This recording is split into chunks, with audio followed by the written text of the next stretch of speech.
On September 17, 2021, we, the average viewers, were introduced to a little show called Squid Games, a battle royale type premise that involves participants lasting in a set of schoolyard games for the chance to obtain millions of dollars as a prize. However, what the contestants aren't initially aware of is the deadly twist that comes from failing to win said games. While surely an interesting concept in theory, little did we know how major this show would actually become, absolutely dominating the pop culture scene for months to come. It was the golden opportunity that Netflix needed at a time that they were looking for their overseas Stranger Things level project, a show that was noted as being out of the realm when compared to what typically makes it in the mainstream. It was praised as a profound think piece that was then paired up with an engaging original story in an age of sequels, spin-offs, and reboots. Squid Games was just the perfect conglomerate of events that could have possibly happened to a series, producing global success that can rarely, if ever, be topped. It's crazy to think, however, that for as much good I remember being associated with this show, I haven't actually revisited the project since its initial rise. With talks and mumblings arising for the wake of season 2, along with us nearing a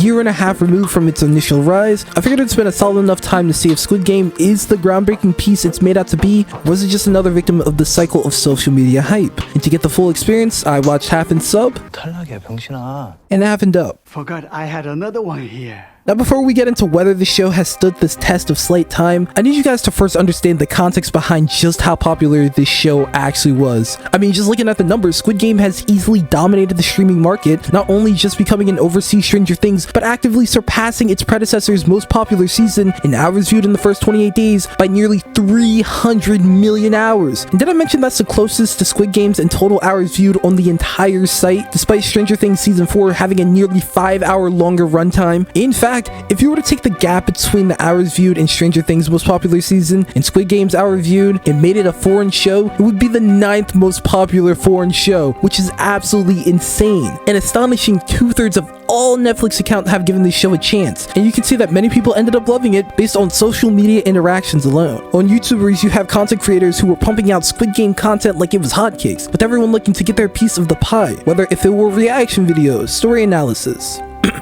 or developing Squid Game challenges in real life, with in some cases like Mr. Beast, it becoming their most viewed video on their entire channel. On TikTok, the hype has only increased tenfold as every aspect of the show was popularized in one way or another, whether it's the music, the costumes, the challenges, or other things. Oh my God, I knew that was you. Hong Sang-yong. Hong Sang-yong, Squid Game. From the Squid Game. Using the Squid Game. Hong Sang-yong. From the Squid Game. Squid Games caused a cultural shift, whether if you liked it or not, at a time when our society was still recovering. Now, without getting too deep into things, when watching Squid Games for this first time, you almost immediately get the sense that the show really likes to portray the dichotomy amongst its world. It really feeds into literary devices such as juxtaposition, which I'll go into more depth later on in this video. And it makes sense, considering that almost all themes in the show surround money, one of, if not the most notable item in the world for being heavily based on its intrinsic value. The dichotomy in how it can be one person's downfall while also being another person's savior. The story follows sees us witnessing this complex relationship and evolution between a man and his money, through the classic protagonist archetype of a misguided hero, a person who will steal money from his mom to bet on horses, but only to ensure that he has enough money to spoil his daughter on her birthday. A man that evades his self-assured debt, but will also give food to a stranded cat on his way home. A man that will abandon his friends and family for days on end, but only because he is risking his life to ensure they have a better,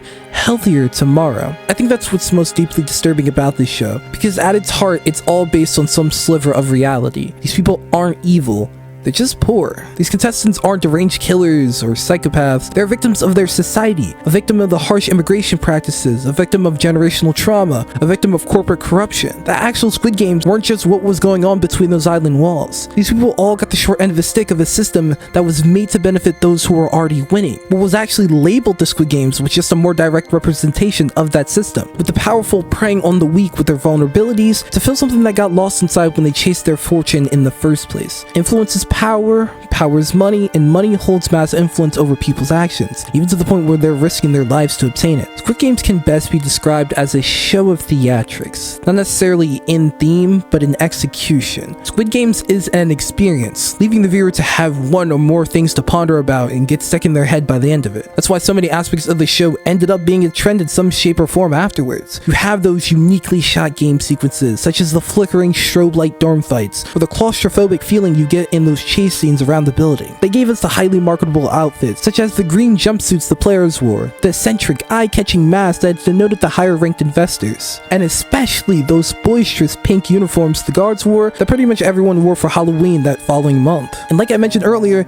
this show is huge on juxtaposition. I'm talking about playing softer songs over games that involve gruesome murkings, with the games themselves taking place at these jovial and pretty innocent-looking sets, contrasted by guards holding deadly weapons. The show was even able to trigger the TikTok effect as far as popularity, something I outlined in one of my previous videos. You know, for as much as this series is known for its music, the biggest thing that actually engaged me in my rewatch of this show is just how often that they like to operate with low or even no music at all, especially during high intensity moments, just letting the eeriness of a shot ring in the background, or the disheveled feeling of hearing a body drop onto the floor, making you feel the impact of every discarded body of all 454 players. Now, for the million-dollar question of this video, does this show hold up past its hype? Obviously, it hasn't been an extremely substantial amount of time since this 2020 release came out, but if I had to give an answer, for the most part, yeah, it does. Squid Games is a well-crafted reflection of the state of not only economic affairs, but the cruelty of the human experience, how the bravest and noblest of men can fall to the pitfalls of our desires, such as greed. Doctors meant to save become a force of harm. Couples meant to last through sickness and through health being forced to turn on each other. Men dedicated to their religion straying so far away that many don't believe that they deserve saving. This grim reality paired with the flamboyance of this highly stylized flair makes this show one giant juxtaposition in itself, leading to a captivating watch that deserves every little bit of attention it received. But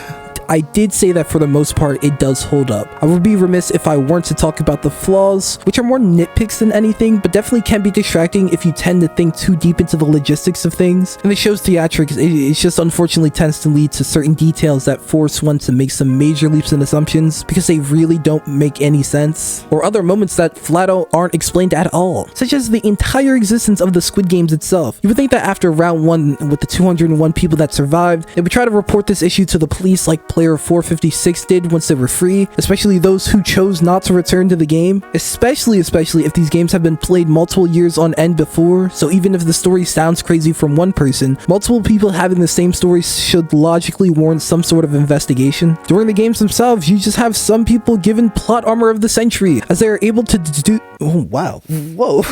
as they're able to deduce the next game from the slightest bit of detail. Shots never seem to ricochet or go through one person and hit a next, even in close quarters where players were basically on top of each other. The police officer that was investigating all of this somehow knew how to mimic the guards' tendencies very well for only witnessing one in action for not a long period of time. The security system is just non-existent sometimes, with things like a whole lighter being used going unnoticed when not just one but two different people used it. The main policy about wanting an equal playing field doesn't make sense either, as it gets contradicted quite often. You have people that go into games injured or people losing due to less than fair circumstances, to say the least. This could also play into a higher theme, however, showing the hypocrisy or justification of those to make their morally inept decisions make sense. But the biggest head scratcher of the whole series for me came from outside the games, funny enough. Player 101 was in a chase scene in which he makes the biggest brain play of the whole show by running away from an empty car he was just in to get away from a gang. Luckily for him, none of them were armed with a long-range weapon, and also decided to chase him on foot. I'm sure I missed some more in a giant production like this, but don't worry about it, the show makes up for it. Since the overwhelming success the show garnered for the streaming platform, Netflix have been fully embracing Korean dramas more than ever before, especially with the boost in viewership they were receiving from the ever-growing Asian demographic. And hey, it's not as if the Western audiences aren't loving this push either. I even know a couple of people personally that got into more Korean-based media because of the enjoyment they received from watching the show. Netflix has even decided to take it a step further, as they currently have going into production Squid Games The Challenge. Essentially, it would be the premise of the show, but with actual competitors playing for actual money and, you know, not getting injured, or at least that's what we thought. Yeah, it's definitely kind of tone deaf for them to create this show, as it's practically feeding into the social criticism the actual show provides, but hey, what can I really do about it? The biggest question on everyone's mind since the airing of season 1 is what's going on with season 2? And while already being confirmed a good while ago, to tell the truth, the idea of a season 2 doesn't sound the most appealing to me. While yes, there are a ton of unanswered questions that could be the premise of a solid season, one of note being whatever happened to player 456, half of the show's intrigue comes from the fear of not knowing who is behind all these inhumane actions. It's along the same lines as to why I kinda lost interest in Stranger Things as more seasons and more information came out. I guess it's also kind of that fear of messing up a good thing by trying to milk it, as when I see comments from the creators saying that writing season 2 seemed tiring to think about, and that essentially he didn't plan this far ahead in his story, it doesn't fill me with the most hype in the world. But if it must be done, I can only hope for the best. They're the ones getting paid, not me. Squid Games works and will continue to work because it's not your typical story. It was just the right combination of different to end up being the show on top.